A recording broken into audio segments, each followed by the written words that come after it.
My toxic family spent years calling me the pizza prince and mocking my failed life. So when they lied to everyone saying I was paying $75,000 for my cousin's wedding, I decided to deliver one last thing: the truth that burned their house of cards to the ground. I'll never forget the way my Uncle Rick laughed that night. It wasn't just a laugh, it was a performance. A booming, theatrical sound that seemed to bounce off the manicured hedges of his oversized backyard like he had just delivered the punchline of the century. "Still delivering pizzas, huh?" he said, projecting his voice just a bit too loud, ensuring the circle of neighbors and relatives could all hear. His voice was thick with that nauseating, sugary mock pity that makes your skin crawl. He paused for effect, tilted his head with a condescending smirk, and added, "Well, I guess someone's gotta do it. Keep the world fed, right?" A few people chuckled, those awkward, forced sounds people make when they aren't sure if they're witnessing a joke or a public execution. I just stood there, feeling the cool evening air on my face. I kept my hands buried deep in my pockets, leaning back slightly, playing it cool like I always do. It's a defense mechanism I've perfected over the years, the art of appearing unbothered while the world tries to take a swing at you. But inside, something sharp and jagged twisted in my chest. It wasn't embarrassment, and it certainly wasn't shame. It was that deep, suffocatingly familiar sting of being underestimated. Again. My name is Dylan. I'm 27. And yeah, for a long stretch of time, I did deliver pizzas. I've clocked the midnight shifts, smelled like stale dough for 40 hours a week, and navigated darkened apartment complexes for $5 tips. But that's not the whole story.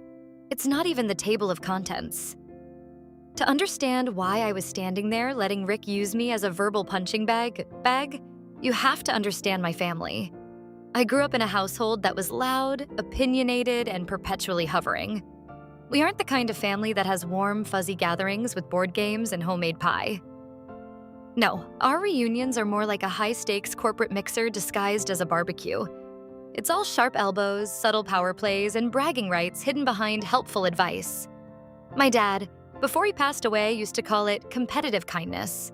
It's that special brand of toxicity where someone says, "Oh, we love you so much, we just want the best for you," while simultaneously making sure you know they're doing 10 times better than you'll ever be. After Dad died, the gravity of the family shifted.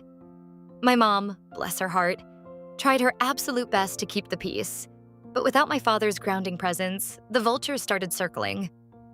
I began to feel like an outsider in my own bloodline, especially around Uncle Rick. Rick is my dad's younger brother, the kind of man who peaked in his early 30s and decided to make that decade his entire personality. He runs a small chain of auto shops, but the way he struts around, you'd think he was Jeff Bezos preparing for a rocket launch. He spent the entire night holding court near the high-end grill, a beer gripped in his hand like a scepter, barking out stories about the grind and market dominance. His kids, my cousins, went to mid-tier state schools, but in Rick's narrative, they were practically Rhodes Scholars. Family events were essentially his personal, unvetted TED Talks. And then there's Andrew, Uncle Rick's golden boy. Andrew is 29, tall, smug, and possesses hair so perfectly gelled it looks like it was carved out of plastic. He works at some mid-tier insurance firm, but he carries himself like a Wall Street wolf, always checking his watch and talking about synergy and equity. We were close when we were kids, back when life was just about bike rides and video games. But somewhere along the line, Andrew realized he could get ahead faster by stepping on people's heads rather than lending a hand. He's the kind of guy who will give you a blinding, charismatic smile while systematically picking your pocket. So, when the invitation came for Andrew's engagement party at Rick's estate, my every instinct screamed at me to stay home. I knew exactly what it would be. A showcase of Rick's wealth and Andrew's success, with me serving as the convenient foil. The failure nephew they could all feel good about pitying. But Mom begged me.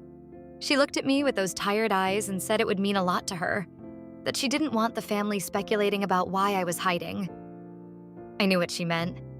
She didn't want them whispering that I had finally hit rock bottom. The truth is, I'd been very quiet for the last 2 years. I kept a low profile, stopped posting on social media, and skipped the holiday dinners. I let the rumors fester. I let them believe I was still coasting, still driving that beat-up sedan with a glowing plastic sign on the roof, still struggling to find my path. I arrived late, parking my car 3 houses down just to avoid the gaudy line of luxury SUVs and German engineering clogging Rick's driveway. I walked in wearing a clean, simple button-up and dark jeans. Nothing expensive, nothing that screamed, "Look at me." The backyard was a sea of forced elegance. Expensive catered hors d'oeuvres, string lights draped with surgical precision, and smooth jazz leaking from high-end Bluetooth speakers hidden in the bushes. It reeked of effort. Rick spotted me before I even reached the patio. "Dylan," he bellowed, his voice cutting through the jazz like a foghorn. "Hey, everyone, look who finally showed up. Make way for the Pizza Prince." Heads turned. I felt the weight of a dozen judgmental stares. I felt my jaw tense, a tiny muscle jumping in my cheek, but I forced my expression to remain neutral. I walked up and gave him a firm handshake. "Good to see you too, Uncle Rick," I said calmly. He leaned in closer, his breath smelling of expensive lager and expensive steak. "Hope you brought coupons, kid," he whispered with a wink before erupting into another one of those boisterous, empty laughs. He looked around at the guests, waiting for them to join in on his triumph. I could have ended it right then. I could have reached into my pocket and pulled out the reality of my life. I could have shut his ego down with a single sentence. But I've learned something important over these last 2 quiet years. The best revenge isn't a loud explosion. It's a slow burn. It's patient. It's silent. It waits for the exact moment when the lights are brightest to let the truth come out. So I just smiled. That calm, practiced, terrifyingly polite smile that hides everything beneath the surface. I let him have his moment. After all, the higher they build their pedestals, the further they have to fall. I drifted through the backyard, weaving through the clusters of second cousins and family friends, performing the expected social dance. I threw out a few dry hellos, offered a polite nod here and there, and eventually found my mom. I gave her a soft kiss on the cheek and told her I was fine, that she didn't need to worry. But the truth was I was simmering. It wasn't even the pizza insult that did it. I've developed a thick skin over the years and heard much sharper barbs than Rick's prehistoric comedy. It was the reminder, the realization of just how little any of these people actually knew me. They had built a cardboard cutout of me years ago and refused to believe I was anything more than two-dimensional. And then, the atmosphere shifted. About 20 minutes later, the sliding glass doors creaked open, and Andrew stepped out onto the patio, hand in hand with his fiancée. She was undeniably pretty, but in a way that felt manufactured, poised, polished, and just a little bit stiff, like she had spent the car ride over memorizing a script of appropriate things to say to the in-laws. Her name was Tessa. She was draped in a champagne-colored silk dress that probably cost more than my first car, adorned with the kind of heavy statement jewelry you buy specifically so people know you can afford it. Wait until you hear what happens next. But before we get to the most insane part of the story, make sure to subscribe to Reddit Echo and hit the bell icon. You don't want to miss the updates on this one. Let's get back to it. She beamed at the crowd as the backyard erupted into cheers and polite applause. For a second, she was the perfect center of attention. But then her eyes drifted toward the periphery. They met mine, and it was like time suffered a violent hiccup. Her expression didn't just drop, it disintegrated. It wasn't a dramatic, cinematic gasp, but her practiced pageant smile twitched and withered. I watched her hand, the one draped over Andrew's arm, suddenly lose its grip, her fingers slipping away as if she'd lost sensation in them. Her pupils darted back to me, narrowing with an intensity that felt like a physical weight, and then, with a trembling hand, she reached into her clutch and pulled out her phone. She tapped frantically at the screen, her thumbs flying before staring at the display with an expression of pure, unadulterated shock. Her face went ashen, the color draining until she matched the pale silk of her dress. She nudged Andrew, thrusting the screen toward his face. He blinked, confused at first, then his brow furrowed into a deep, ugly scowl. He looked at me, then back at the phone, then back at me again, his mouth slightly agape. The jazz kept playing. People kept laughing and clinking glasses, but something in the air had turned foul like a storm cloud rolling in that only the 3 of us could see. I took a slow, deliberate sip of my drink and leaned back against the mahogany patio railing. I just watched. I waited. I knew exactly what she had Googled. I knew exactly which Forbes article or tech blog profile was staring back at them from that high-res screen. And I knew exactly what was coming next. You could feel the tension begin to ripple across the lawn like a silent, invisible wave.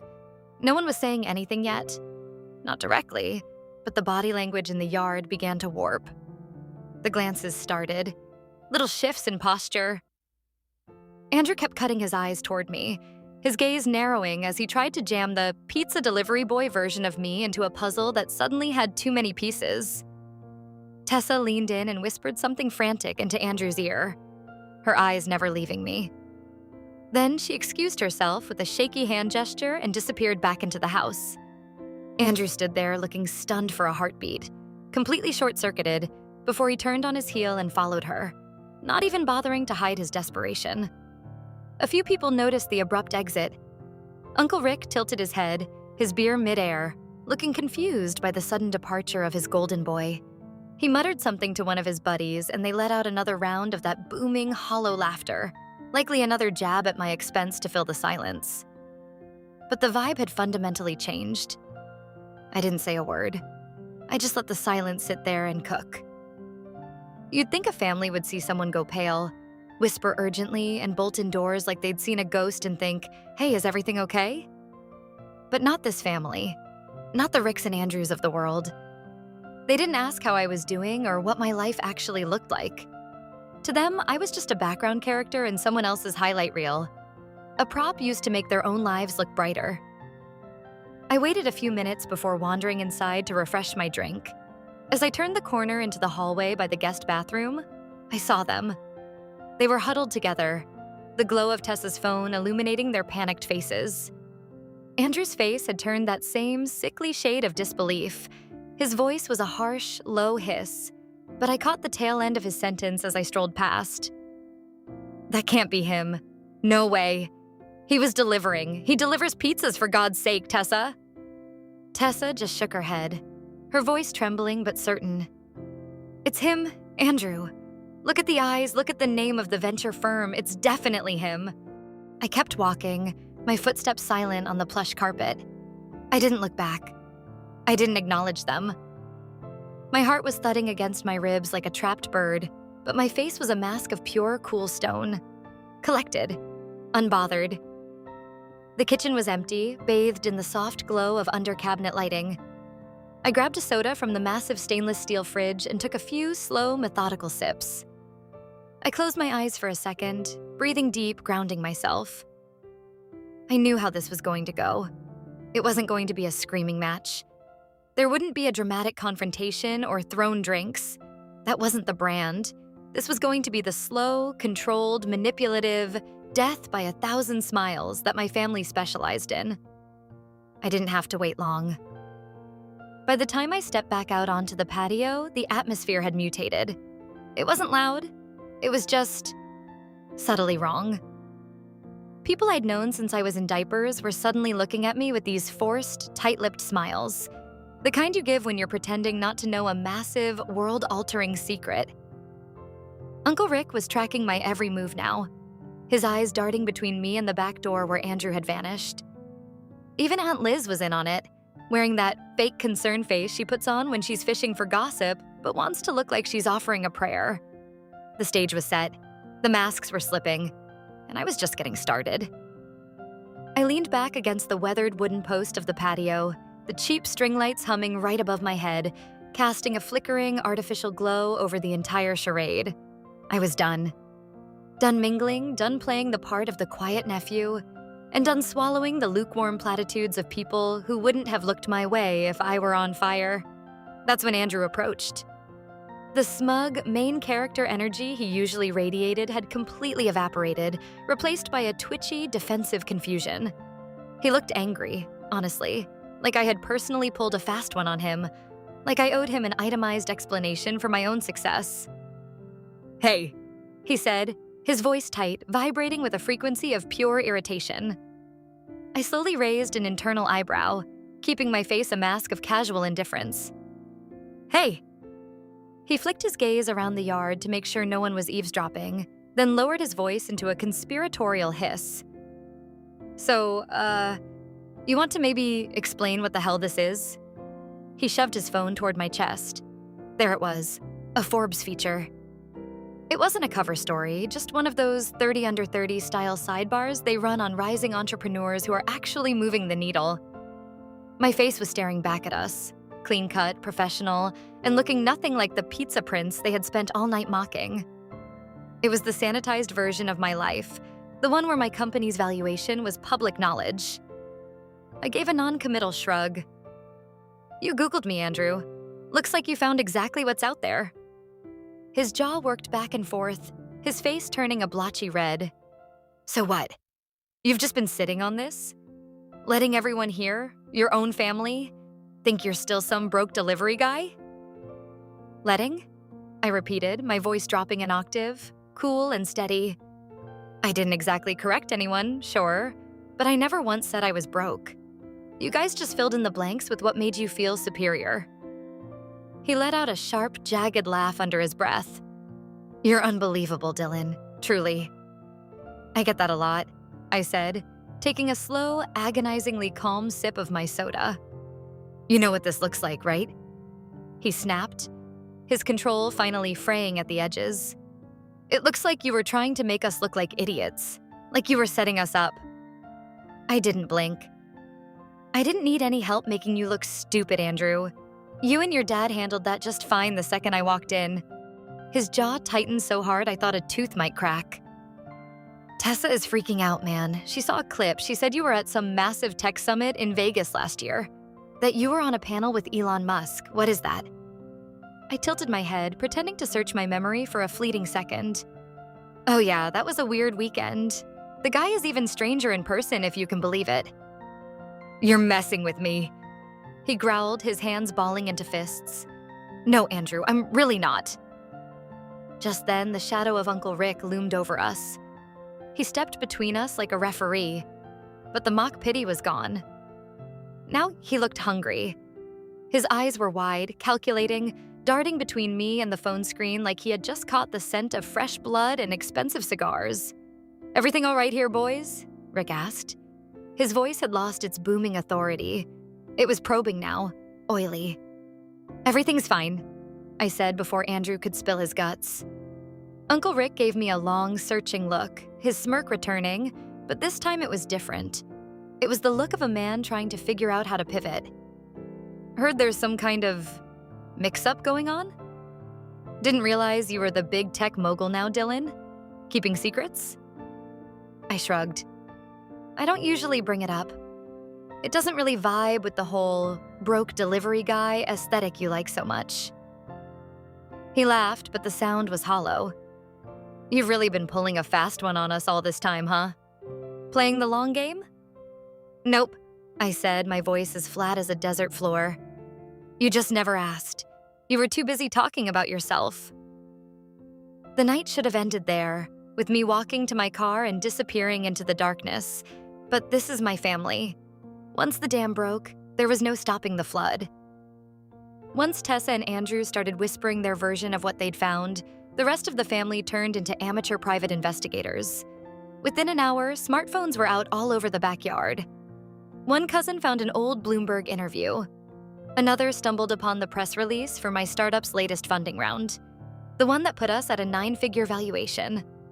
When they saw high-res photos of me in tailored suits, shaking hands with CEOs and investors they'd only seen on the news, the entire atmosphere of the party curdled. I wasn't the failure anymore. I was the unknown variable. The pizza prince was dead, replaced by a ghost they didn't know how to haunt. And that's when the masks didn't just slip. They were ripped off. The next morning, the fallout began. It started with a text from my mom. She told me Uncle Rick had called her at 7 a.m., claiming he wanted to catch up properly and discuss some synergy between his shops and my ventures. I laughed so hard I nearly choked on my coffee. I didn't respond. Then, the deluge started. Aunt Liz, Cousin Brandon, even Andrew, the guy who was ready to swing at me 12 hours ago, left a weirdly cordial, borderline groveling voicemail asking if I wanted to grab a steak and talk shop sometime next week. I ignored them all. I thought that would be the end of it. A clean break. I was wrong. 2 weeks later, a thick cream-colored envelope arrived in my mail. A wedding invite for Andrew and Tessa. Formal attire, strictly no plus ones. It was weird considering how much they clearly hated my guts, but I figured it was a keep your enemies close situation. I tossed it onto my kitchen counter and forgot about it. 2 days after that, a follow-up note arrived from Aunt Liz. It was handwritten on heavy stationery, dripping with faux sweetness and passive-aggressive love. We'd absolutely love to have you there, Dylan. It's been too long. Maybe you can finally share some of those exciting projects with the family. We are all just so incredibly proud of you. I crumpled it into a ball and aimed for the trash can. But then my phone buzzed. It was Mom. Her voice was an anxious whisper, the kind she uses when she's hiding in the pantry so no one can hear her.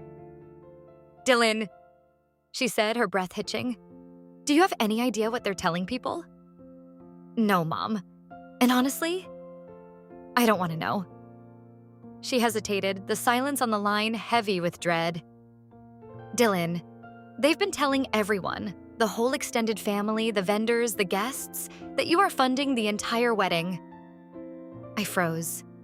My hand tightened around my phone until my knuckles turned white. "What?" "They're telling everyone that you offered, that it was your way of showing gratitude to the family for supporting you during your pizza years. They're saying you wanted to reconnect by paying for everything."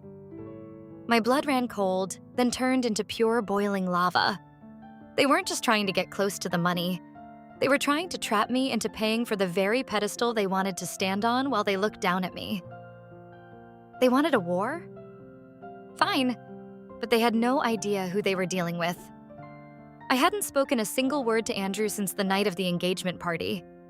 I hadn't made a single offer, hadn't signed a single check, and I hadn't even bothered to click maybe on the digital RSVP. Yet there they were, dragging my name through the mud of their social climbing, using my reputation and my hypothetical bank account to bolster their own crumbling status. It wasn't just entitlement, it was a cold-blooded betrayal. My pulse pounded in my ears, a rhythmic, heavy thud that drowned out the ambient noise of my apartment as Mom's voice continued to tremble over the line. "And Dylan, they've been hinting to everyone that you're the keynote speaker at the reception. They're telling people you're going to give this grand, emotional speech about family values, the meaning of success, and, God, they called it the beauty of second chances." I didn't say goodbye. I just hung up. That night, I didn't sleep. I lay flat on my back, staring at the ceiling for hours as the shadows of passing cars stretched and distorted across the white plaster. I replayed every lie, every manipulation, and every ounce of fake kindness they had ever thrown my way. For years, I was the family footnote, the guy they dismissed with a smirk. Now that the numbers in my bank account had shifted, they hadn't changed their hearts. They had just recalculated their strategy. They thought I'd play along. They thought they could weaponize the very success they used to mock when I was coming home at 3 a.m., smelling like grease and burnt flour, drenched from delivering pizzas in the freezing rain. They thought they could reel me back in and control the narrative. That was the moment I made my decision. It wasn't born out of petty spite or some fragile sense of pride. It was born out of the realization that some people only learn the truth when the floor falls out from under them. I sat up, grabbed my laptop, and started making calls. My heart felt different that night. It wasn't just anger. It was a quiet, clinical shattering. It was the final death of a hope I'd been nursing since I was a kid. I'd spent my whole life trying to outrun the failure label, thinking that if I just worked hard enough, if I hit a high enough valuation, they would finally see me. Not the kid who lost his dad too young. Not the pizza guy. Not the cautionary tale they told their children to keep them in line. Just Dylan. But hearing that they had built a fictional version of my life to pay for their flowers and champagne, it cut through the last of my delusions. There was no more waiting for them to love me. I had to take control of the story. But before I tell you what I did, you need to understand the part they never cared to ask about. They saw me at my lowest, but they never understood the why.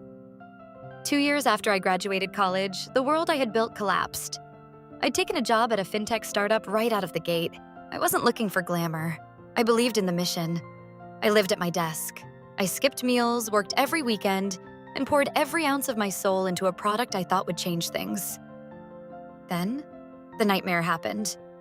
The funding evaporated, the CEO vanished with the remaining capital, and the investors pulled the plug. Overnight, I was radioactive. I tried to pivot. I tried freelancing and consulting, but the debt I'd taken on to stay afloat started drowning me. My savings vanished. And my pride? My pride was a jagged wall that kept me from calling home. I refused to give Uncle Rick the satisfaction of seeing me fail. So, I swallowed my ego and did what I had to do. Pizza delivery was my sanctuary. It was steady, it was honest, and it gave me the one thing I needed most: time to think. People love to look down on those jobs, but those shifts taught me more about humanity than any Ivy League seminar. I worked with an old guy who'd include extra dipping sauces for free because he knew which customers were struggling. I worked with a college dropout who could tear down and rebuild a motorcycle engine in a single afternoon. I worked with a single mom who juggled 2 jobs and still had a laugh that could brighten a windowless kitchen. They had more hustle and dignity in their pinky fingers than Rick or Andrew will ever have in their entire lives. It was during those long, lonely drives through the suburbs that I started sketching business models on the backs of receipts. I'd get home at 2 a.m., shivering and exhausted, crash for 4 hours, and then wake up to build prototypes on a laptop held together by tape and prayers. I didn't have a safety net, but I had a fire in my gut. Eventually, one of those sketches turned into a beta. I reached out to a former professor who connected me to a heavy-hitter investor. One pitch turned into 5, and suddenly I had enough seed money to move out of my car and into a friend's damp basement with a tiny, hungry team. We worked in that basement for 6 months, fueled by caffeine and the memory of every Pizza Prince joke I'd ever heard. We built something real, something they couldn't touch. And now they wanted to put a price tag on it for a wedding I wasn't even invited to properly? I finished my last call at 4:30 a.m. The plan was in motion. If they wanted a wedding funded by the Pizza Prince, I was going to give them a day they would never, ever forget. Would you like me to script the final confrontation at the wedding where Dylan reveals the truth? It wasn't glamorous. It wasn't some glossy montage of popping champagne in a high-rise office. It was grit. It was late-night coding sessions fueled by lukewarm coffee, and it was the constant nagging fear that I was one mistake away from being back on the street. But it was real, and it grew. We solved a very specific, very frustrating niche problem in digital authentication, the kind of boring tech that actually runs the world. Word spread faster than a wildfire in a dry canyon. One major enterprise client signed on, then another. Then a massive VC firm came knocking on our basement door with a term sheet that made my head spin. The rest happened in a caffeinated blur. We scaled the team, moved out of the basement, and raised a Series A round that turned enough heads to land us in the trade journals. That Forbes article? That was just a footnote to me, a PR requirement. But it was the first time anyone outside the insular world of tech startups saw the fortress I had been building while they were busy laughing at my Pizza Prince crown. And the whole time, every milestone, every breakthrough, every time we hit a new valuation, I kept my mouth shut when it came to my family. Not because I was playing some elaborate game of hide and seek, but because I knew, with a bone-deep certainty, that they weren't actually listening. They didn't care about the how or the why. They only cared about the how much. Which brings us back to the wedding. By the time the RSIP deadline rolled around, I had finished my calls. I had a plan. This wasn't just about cold, hard revenge, though I'd be lying if I said that wasn't a sweet side effect. It was because I was tired. I was exhausted from the weight of pretending I didn't care about their blatant disrespect. I pulled up the digital invite, typed my response, and hit send. Attending, no +1, no comments, no congratulations. Just that one heavy word. They wanted to use me as a high-value prop to decorate their reception? Fine. I'd play along. I'd be the best damn prop they ever had, just not in the way they expected. The month leading up to the big day was eerily, unnervingly quiet. No more snide texts from Rick, no more checking in from Andrew.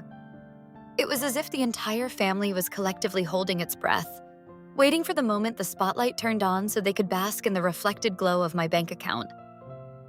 I could almost see them in my mind, rehearsing their toasts, crafting these elaborate fictional narratives about how close we'd always been, how they always saw the spark in me, and how family always supports family. It was a level of performative delusion that made me physically sick. Instead of engaging with them, I went back to the people who actually stood by me when I was nothing but a guy with a delivery bag and a dream. I called my old mentor. I called my co-founders. I even reached out to 3 of my earliest delivery coworkers, the guys who shared their fries with me in the break room when I was too broke to buy lunch. I told them exactly what was happening. And you know what? They had my back instantly. We brainstormed. We laughed until we couldn't breathe.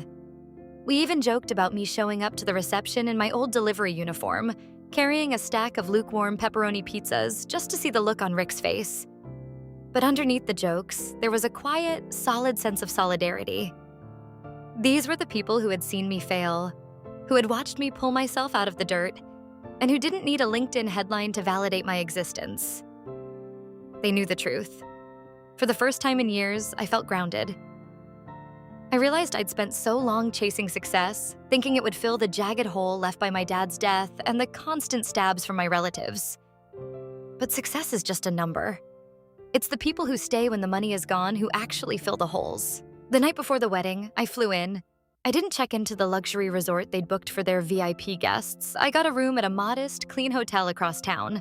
I didn't want the overpriced welcome basket. I didn't want the family-only pre-wedding brunch where they'd try to butter me up. I wanted to walk into that event as myself, not as a pawn on their chessboard. I dressed in a plain, perfectly tailored black suit.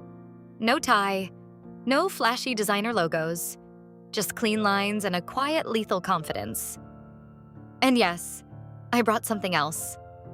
Tucked into my inner jacket pocket was a small envelope, thick, heavy, and sealed tight. We'll get to that. The ceremony was exactly what you'd expect from people who value optics over everything. It was boring.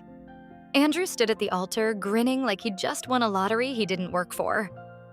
Tessa looked perfect. Polished, beautiful, and completely robotic. The vows were copy-paste sincerity, the kind you find on the first page of a Google search. No one tripped. No one cried. The photos were so staged, they looked like stock photography for a generic luxury wedding brochure. The reception was held at a sprawling vineyard just outside the city. It was expensive, over-decorated, and suffocatingly white. White roses, white linens, white chairs, and a string quartet playing hits from the 90s in a way that stripped them of all soul. It was the kind of place where you couldn't laugh too loudly without some socialite giving you a death stare. I kept to the shadows for the first hour. I watched. I observed the vultures in their natural habitat. Uncle Rick was working the room like a mid-level politician, shaking hands and telling everyone how tight-knit and loyal the family was. Aunt Liz was clinking glasses with strangers, leaning into every photo like the paparazzi were actually there for her. And Andrew? He looked smug. He looked like he had finally achieved the status he'd been faking for a decade, until he saw me. He froze for a fraction of a second, his glass pausing halfway to his mouth. Then he pasted on that wide, fake charismatic smile and marched over, arms spread as if we were brothers in arms. "Dylan!" he shouted, loud enough for the nearby tables to hear. "My man, so glad you could finally make it. I was starting to worry." I gave him a tight, clinical nod. "Andrew, listen, hey," he said, leaning in, his voice dropping into that fake earnest tone. "I just wanted to clear the air. I didn't mean for things to get weird after the engagement party. I think there was just a lot of miscommunication." "Miscommunication?" I echoed, my voice flat and cold. "Is that what we're calling it? Like telling your vendors and the entire extended family that I was personally funding this entire wedding?" His smile didn't just falter. It died on his face. He looked around nervously, his eyes darting to see if anyone was listening. "Look, Dylan, it wasn't like that. It was just..." We were excited and people were asking, and I just looked at him, letting the silence stretch until it became painful. I reached into my pocket and felt the edge of the envelope. The second chance they were expecting was about to be a very different kind of lesson. "Don't worry, Andrew," I said, a small, dark smile finally touching my lips. "I've got something for you. For the reception. For your big speech." His eyes lit up with greed, thinking I was talking about a check. He had no idea I was about to burn his curated world to the ground. "Would you like me to script the final moment where Dylan delivers his speech and reveals the truth to the entire wedding?" Look, that wasn't me, okay? That was Mom and Dad just trying to make the family look good for once. "You know how they are, Dylan. They get carried away," Andrew said, his voice dropping into that greasy, manipulative register he used when he wanted something. He shifted his weight, looking at me with those pleading eyes that held zero actual remorse. I nodded slowly, my expression unreadable. "Sure, Andrew. I know exactly how they are." "You're not actually mad, are you?" he asked, his tone becoming hushed and urgent. He stepped into my personal space, smelling of expensive cologne and desperation. "Because, honestly, man, we could really use a moment like this. It's good optics for both of us. It makes you look like the generous, successful mogul, and it makes the family look united. It's a win-win. Everyone walks away happy." That was the moment the last flickering ember of familial hope died inside me. He still didn't get it. Even now, with his life's biggest lie staring him in the face, he didn't see me as a human being. I wasn't his cousin. I wasn't a person who had bled and sweated to build a life from the ashes of a pizza box. I was just a prop.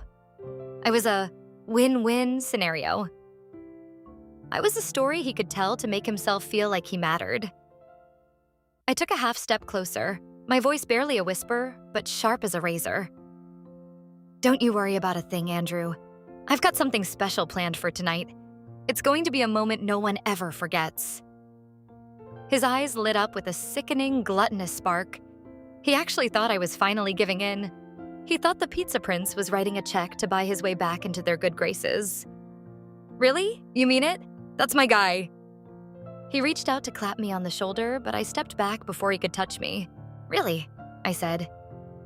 And with that, I turned and walked away toward my seat at the back of the room. I could feel the envelope in my inside jacket pocket.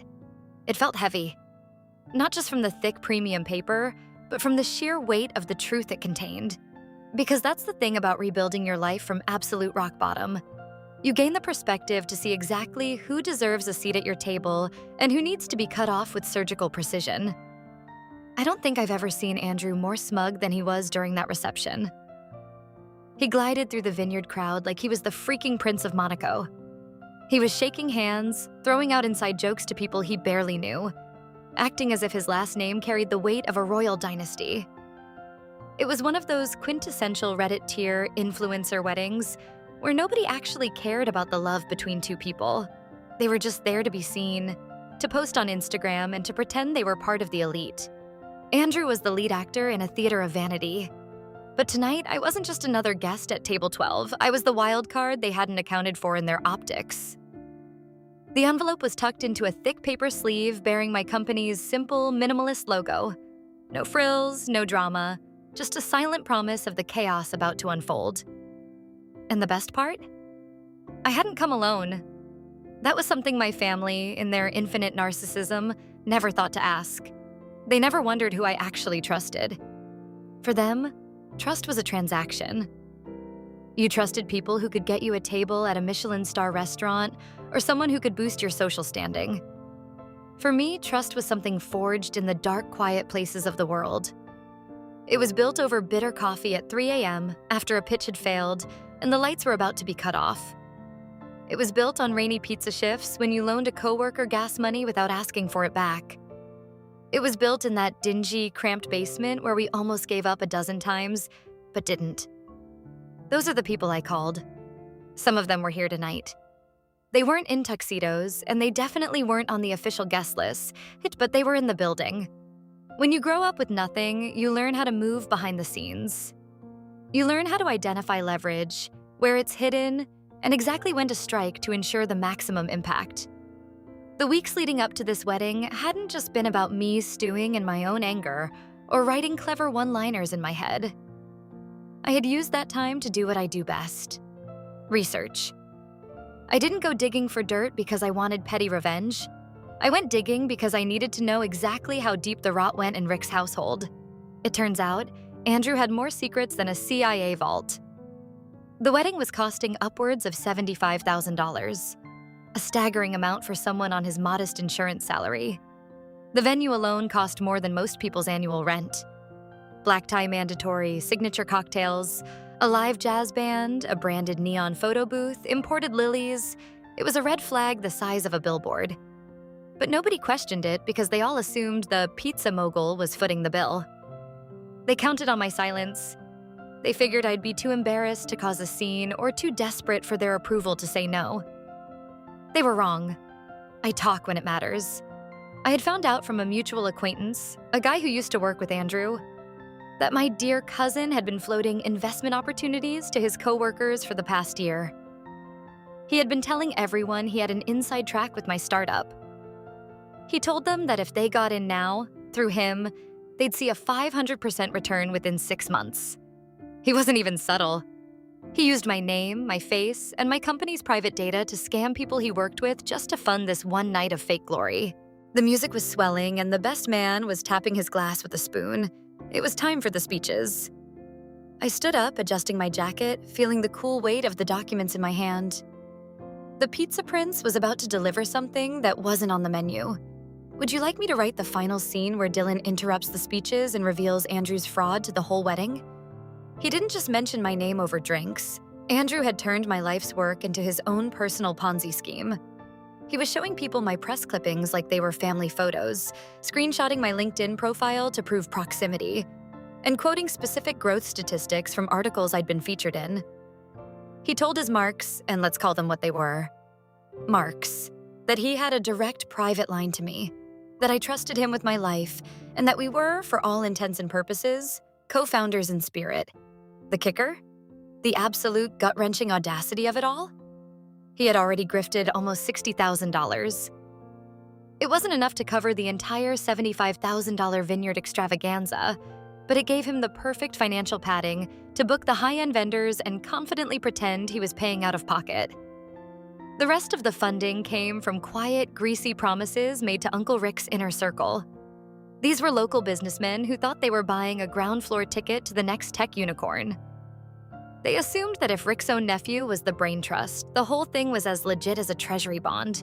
The lie was so clean, so meticulously crafted and plausible, that no one blinked twice. No one, except me. So I didn't just stew. I gathered receipts, I pulled bank statements, contacted my legal team, and had them review every fraudulent claim Andrew had made. We weren't ready to pull the trigger in a courtroom just yet, but I wanted the magazine loaded. I even reached out to one of the people he'd scammed. Let's call him Mark. Mark was a mid-tier real estate developer with a surprisingly kind, weary demeanor. I expected some arrogant shark, but instead I found a man who sounded genuinely duped, his voice cracking with the weight of the betrayal. He told me you were taking friends and family investors first. Mark said over the phone, sounding hollow. He said the round was already half full and I needed to act fast if I wanted in. How much did you give him, Mark? I asked, my chest tightening. 25 grand. I cashed out some personal stock for it. I felt a pit of pure ice form in my stomach. Mark, you do realize I never authorized a single cent of that? I don't even have a friends and family round open. There was a long, devastating pause. I do now, he whispered. He wasn't even angry. He was just disappointed. And those are the people I absolutely cannot stand to see hurt. The ones who believe too easily, who trust too deeply, the ones who just want to feel like they're part of something big. That was the turning point. I realized Andrew hadn't just lied to his family. He had weaponized the hope of decent people and turned it into his personal cocktail budget. He turned their dreams into his centerpieces and hors d'oeuvres. So I called in some favors. I had Mark attend the wedding.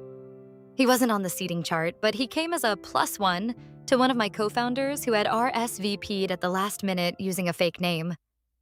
Mark wore a simple, dark suit. Nothing flashy, and he carried a slim, nondescript file folder. Inside were copies of everything: the wire transfers, the fake contracts Andrew had forged, the misleading emails, and the screenshots of the lies. We weren't there to start a loud, screaming war. We were there to plant a landmine and wait for someone to step on it. And that envelope in my jacket pocket? It wasn't actually for Andrew. It was for Uncle Rick. See, while Andrew was the one spinning the web, Rick was the one making sure everyone got caught in it. He was the one calling people after the engagement party, dropping heavy-handed hints that Dylan is going to set the family up for life. He was the one telling Aunt Liz that I was working on a secret family trust to manage our collective wealth. He was the one who told his entire golf group that I'd agreed to consult on their failing businesses as a favor to the bloodline. He weaponized my silence just as effectively as his son did. I waited. The reception rolled on in a blur of forced merriment. Speeches were made, toasts were offered. Tessa's father droned on for 20 minutes about commitment and legacy, while I sat there feeling the weight of the truth in my pocket. Then Rick stood up, giving a boisterous, chest-thumping speech about family ambition. He casually mentioned, twice, how incredibly proud he was of his nephew, the visionary entrepreneur. I clapped along with the rest of the room, my face a mask of polite boredom. Finally, Andrew took the mic. He gave a short, rehearsed speech about meeting Tessa, about falling in love, about how she changed his life. There was some light laughter, a few ahs from the aunts, and then a pause just long enough for the tension to peak. "And I want to give a very special thanks," Andrew said, his eyes locking onto mine with a look of pure, unearned triumph. "To my cousin Dylan. Most of you know him as the brilliant mind behind Signalbox. And let's just say, his support for this wedding and for our future has been incredible. We literally wouldn't be standing here without him." The room erupted in applause.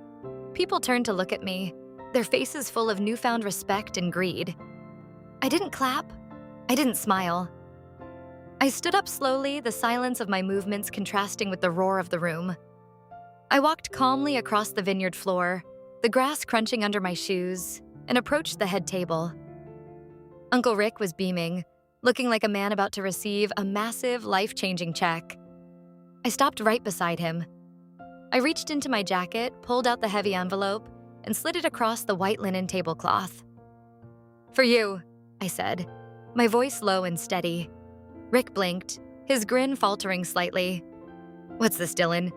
A little wedding surprise?" I leaned in, so close I could smell the expensive champagne on his breath. "Proof," I whispered. Then I turned and walked away. No drama, no mic drop, no shouting. But I could feel every single pair of eyes in that room burning into my back as I headed for the exit. I didn't have to look back to know what was happening. I knew the exact second Rick opened that envelope. I knew the moment he read the first page. The legal cease and desist, the list of defrauded investors, and the evidence of Andrew's embezzlement. I didn't need to see his face drain of color. I didn't need to see him flip through the stack of documents, his hands shaking, desperate to find a lie that would save him. I was already out the door, breathing the fresh night air, leaving the Pizza Prince title behind and letting them drown in a mess of their own making. Would you like me to write a final aftermath post where Dylan explains what happened to Andrew and Rick after the wedding? Andrew leaned over, his eyes frantic, neck veins bulging as he tried to catch a glimpse of the papers. Rick, his face a mask of sudden, jagged fury, slapped his son's hand away with a sickening crack. Tessa stood there looking utterly bewildered, her perfect bridal poise dissolving into a mess of confusion. Aunt Liz's concerned face had finally turned into something genuine, pure, unadulterated dread. Across the room, Mark stood like a sentinel, arms folded over his chest, his gaze locked onto the head table with the cold patience of a man who had already won. And me? I didn't stick around for the initial explosion. I turned my back on the theater and walked out the glass doors, drawing in a long, deep lungful of the cool night air. Because sometimes the most devastating revenge isn't a screaming match or a public brawl. It's that precise, quiet moment when they realize the game is over, the board is broken, and you're already miles away from the wreckage.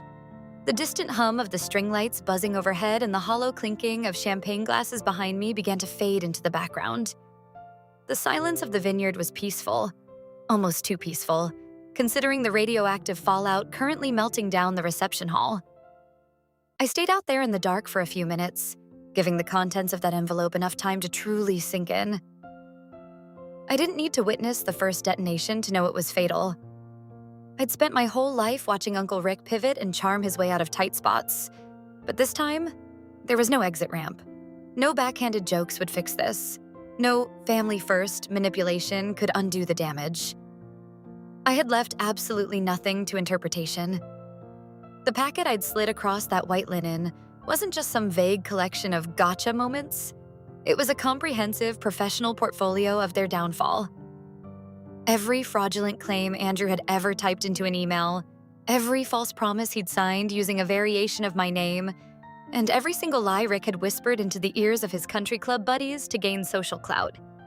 And at the very front of the stack, typed in the kind of crisp, terrifyingly neutral font that only high-priced law firms use, was a letter from my legal team. Greater than, this is not a formal cease and desist, nor is it yet a notice of legal action.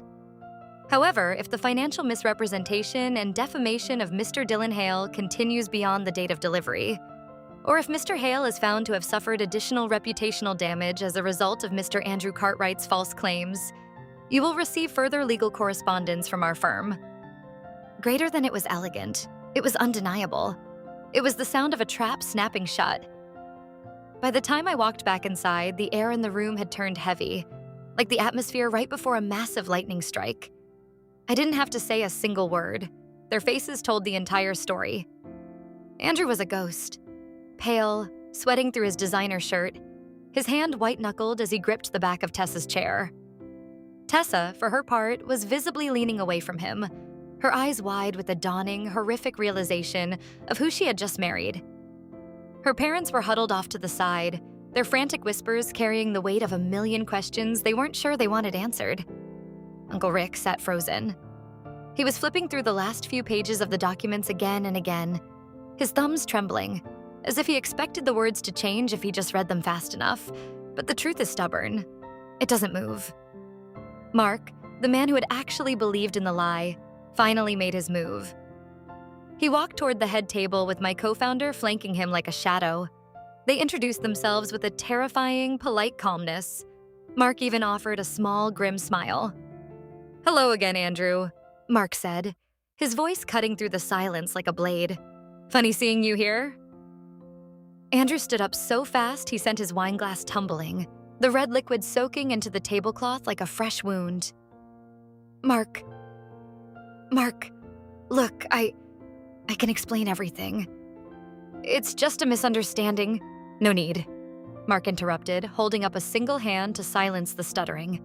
"I'm not here to argue with you, Andrew. I just wanted to let you know personally that I've already begun the process of filing a formal fraud complaint with the SEC. My lawyers are currently drawing up civil charges as we speak. You'll be hearing from them very soon. I expect full restitution of the $25,000 I gave you under false pretenses, plus damages." Andrew looked toward his father, the Pizza Prince armor totally gone, replaced by the face of a terrified child looking for permission to cry. But Rick was done. He sat there slack-jawed, his carefully constructed empire of smoke and mirrors crumbling into ash before his very eyes. That's the thing about people like Rick. They're masters of the universe as long as they control the script, but once you take away the teleprompter, they're just hollow men in expensive suits. "Don't worry, Rick," Mark added, turning his gaze toward my uncle. "You'll be getting a copy of the filing too. Just a formality since you personally vouched for your son. You told me Dylan was backing this investment. You told my wife over dinner that you were helping structure the payout schedule." Rick opened his mouth to defend himself, to spin one last web, but no sound came out. He looked like he was choking on his own lies. The entire room went dead silent. No music, no chatter, not even the sound of a fork hitting a plate. Even the waitstaff had retreated to the edges of the room, standing still like they were watching a controlled demolition. I finally walked up to Andrew. Up close, he looked pathetic. The sweat was dripping down his forehead, and his expensive suit couldn't hide the fact that he was shivering. He opened his mouth, probably to plead for mercy or try to spin one last win-win scenario, but I cut him off before he could utter a syllable. "I didn't come here to ruin your wedding, Andrew," I said, my voice low, steady, and loud enough for the surrounding tables to hear every word. "I came here to stop you from ruining other people's lives." "Dylan, you could have just called me," he stammered, his voice cracking. "We're family." "I did call," I replied, a cold smile finally touching my lips. "I called and you ignored me. Then you used me. Then you lied about me to fund this lie of a life. The pizza guy is gone, Andrew, and I think it's time you settled your own tab." I turned to walk away for the final time. I had spent years being the punchline to their jokes. Tonight, I was the one who delivered the final word. Would you like me to write a pro-revenge epilogue where Dylan describes the legal fallout and where the family ended up a year later? "Then you tried to profit off me," I said, my voice cutting through the stifling silence of the vineyard like a surgical blade. Andrew's eyes darted frantically toward the guests. They were all doing that awkward mid-reception dance of pretending to be deeply fascinated by their salad forks while straining to catch every single syllable of the meltdown. "And for what, Andrew?" I asked, stepping closer until he had nowhere left to look but at me. "A wedding? A high-end photo op for your Instagram? You leveraged my name, my hard work, and my silence just to sell a lie to investors. You lied to Tessa. You lied to your own flesh and blood." Tessa looked at him then. It wasn't the look of a blushing bride or a woman in love. It was the look of someone standing in an art gallery staring at a prestigious painting that had just been revealed as a cheap, tacky forgery, wondering how she had ever been fooled by the brushstrokes. "I didn't mean," Andrew started, his voice a pathetic, high-pitched warble. "You meant every single word." I cut him off. "You just didn't think I'd finally find my voice. You banked on me being the same quiet, compliant pizza prince you've been stepping on for years." He tried to take a shaky step toward me, perhaps to plead or perhaps to grab the microphone, but Tessa rose from her seat. She didn't move toward him. She stepped between us, her back turned to her new husband as if he were already a ghost. She didn't even look at him. She looked at me, her eyes shimmering with a mix of gratitude and devastation. "Dylan," she said quietly, her voice trembling but certain. "I had no idea. I swear to you, I didn't know." "I know," I said, softening my tone for the first time that night. "I saw the color drain from your face the second you looked me up at the engagement party. You knew the math didn't add up." She nodded slowly, wrapping her silk-clad arms around herself as if she were suddenly freezing in the summer air. "We'll talk," she whispered, more to the empty space in front of her than to the man she'd just said "I do" to. Then, without a glance back at the head table, she walked away. She didn't go to her parents. She didn't go to the bar. She walked straight toward the exit, the train of her expensive gown trailing through the grass. Andrew took a desperate, staggering step after her, but stopped. The weight of 100 judgmental stares pinned him to the spot. No one moved to stop him, but more importantly, no one moved to help him. The DJ, caught in a spiral of professional panic, softly restarted some generic pop song, but the illusion was shattered. The toasts were dead. The vibe was poisoned beyond repair. One by one, the guests began to leak out. Some made hurried, polite excuses about the long drive home. Others just grabbed their coats and vanished without a word. A few passed me and gave me quiet, knowing nods. The kind of silent respect you give to the person who finally called out the elephant in the room. Within 30 minutes, the Grand Vineyard reception was a ghost town of half-eaten steak and melting ice. Only a few awkward relatives remained, along with Rick. He was sitting at a corner table alone, looking smaller than I'd ever seen him. He was staring into an untouched glass of whiskey, his empire of ego finally reduced to a single lonely chair. I walked by him one last time, pausing just long enough for him to feel my presence. "You brought this on yourself," I said. I kept my distance for years. I stayed in my lane.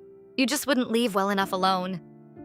You humiliated us, he spat bitterly, his voice low and jagged. No, I replied, looking him dead in the eye. You humiliated yourselves. I just stopped covering for the lie. I didn't wait for a response. I knew there wouldn't be one that mattered. The following week, the house of cards didn't just fall. It imploded. Andrew was placed on administrative leave from his insurance firm the very next morning. By Friday, he was fired. Turns out someone, and I have my suspicions it was one of the disgruntled guests, leaked the wedding incident to the company's ethics and legal team. Between the active SEC fraud investigation and Mark's looming civil lawsuit, the firm dropped him like a hot coal. His employee bio vanished from their website overnight, erased like he'd never existed.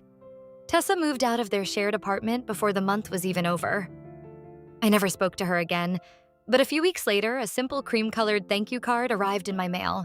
Inside, in elegant script, it simply said, "Thank you for showing me the truth. I almost built my entire future on a foundation of lies." I didn't reply. Some things are better left as a closed chapter. As for Uncle Rick, his reputation took the most brutal hit of all.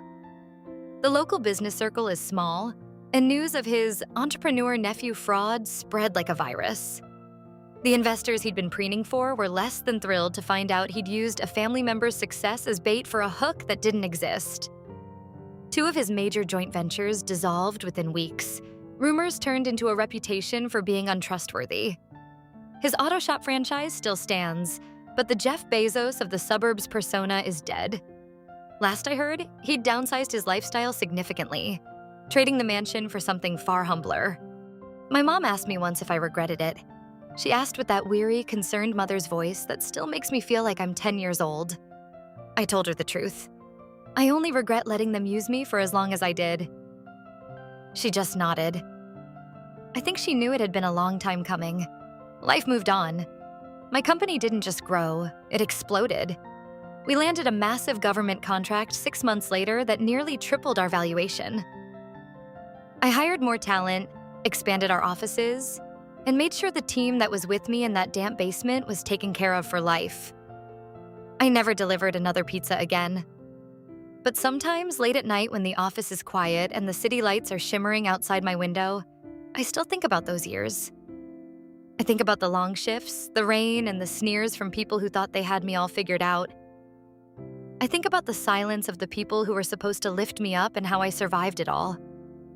I didn't survive by shouting or by constantly trying to prove my worth to people who didn't value me. I survived by staying quiet until it was time not to be. Because the most powerful thing you can ever do isn't to scream your success from the rooftops. It's to smile while they underestimate you, and then step back and watch their entire house of cards come crashing down. Would you like me to help you brainstorm a title and the best subreddits to post this story for maximum engagement? Thank you for staying with me until the end. I'd love to hear your thoughts on this in the comments. Don't forget to like this video and subscribe for my channel. Your support means everything. See you in the next one.